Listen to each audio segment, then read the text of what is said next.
महामारी पर वैज्ञानिकों की नई चेतावनी। अक्टूबर नवंबर में आ सकती है तीसरी लहर। इस बार कितना भयावह होगा वायरस का संक्रमण। देश में कोरोना महामारी की दूसरी लहर द्वारा मचाई गई तबाही के बाद अब वैज्ञानिकों ने इसकी संभावित तीसरी लहर को लेकर भी चेतावनी जारी कर दी है। विशेषज्ञों का मानना है कि अगर लोग कोविड प्रोटोकॉल का ठीक तरह से पालन नहीं करते हैं तो देश में अक्टूबर नवंबर में तीसरी लहर अपने पीक पर हो सकती है। हालांकि वैज्ञानिकों का यह भी कहना है कि दूसरी लहर के दौरान दर्ज किए गए हर दिन आने वाले नए मामलों की संख्या तीसरी लहर में आधी हो सकती है।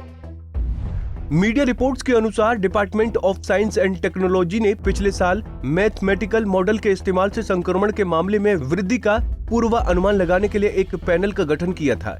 इस पैनल में आईआईटी कानपुर के वैज्ञानिक मनिंद्र अग्रवाल, आईआईटी हैदराबाद के वैज्ञानिक एम विद्यासागर और इंटीग्रेटेड डिफेंस स्टाफ की टीम डेप्यूटी चीफ यानी मेडिकल लेफ्टिनेंट जनरल माधुरी कानितकर शामिल हैं। सूत्र मॉडल के जरिए लगाए गए अनुमान के आधार और पैनल के सदस्य मनिंद्र अग्रवाल का कहना है कि अगर कोरोना का नया वेरिएंट सामने आया तो तीसरी लहर में संक्रमण ज्यादा तेजी से फैल सकता है।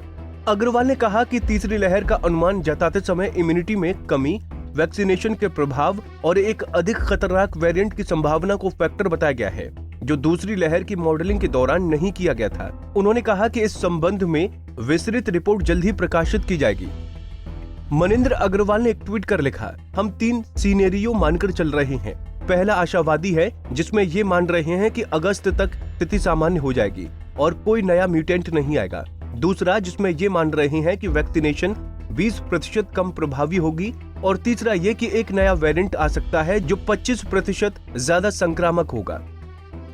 उन्होंने ट्वीट के साथ जो ग्राफ शेयर किया है उसके मुताबिक अगस्त के मध्य तक दूसरी लहर के स्थिर होने की संभावना है और तीसरी लहर अक्टूबर और नवंबर के बीच अपने चरम पर यानी पीक पर पहुंच सकती है। वैज्ञानिकों का मानना है कि तीसरी लहर के दौरान रोजाना कोरोना के नए केस 1.5 लाख से 2 लाख तक बढ़ सकते हैं। ये दूसरी लहर के पीक से आधा होगा। दूसरी लहर के दौरान 7 मई को 4.14 लाख केस दर्ज किए गए थे। मनिंद्र अग्रवाल का कहना है कि अगर कोई नया म्यूटेंट वेरिएंट आता है तो तीसरी लहर ज्यादा तेजी से फैल सकती है। हालांकि उनका यह भी कहना है कि जैसे जैसे वैक्सीनेशन अभियान आगे बढ़ेगा, तीसरी या चौथी लहर की आशंका कम होगी। पैनल के दूसरे सदस्य एम विद्यासागर ने कहा कि तीसरी लहर के दौरान अस्पताल में भर्ती होने के मामले कम हो सकते हैं। उन्होंने ब्रिटेन का उदाहरण दिया, जहां जनवरी में 60,000 से अधिक मामले दर्ज किए गए थे, जिनमें हर दिन का मौतों का आंकड़ा 1200 था। हालांकि चौथी लहर के दौरान ये संख्या घटकर 21,000 रह गई और सिर्फ 14 लोगों की मौत हुई। विद्यासागर ने कहा कि ब्रिटेन में अस्पताल में भर्ती होने वाले मामलों को कम करने में वैक्सीनेशन ने प्रमुख भूमिका निभाई है। हमसे जुड़े रहने के लिए हमारे YouTube चैनल को सब्सक्राइब करें और नई वीडियो की नोटिफिकेशन के लिए बेल आइकॉन को दबाएं। अगर आप ये वीडियो Facebook पर देख रहे हैं तो लाइक जरूर करें और ज्यादा से ज्यादा शेयर करें। धन्यवाद।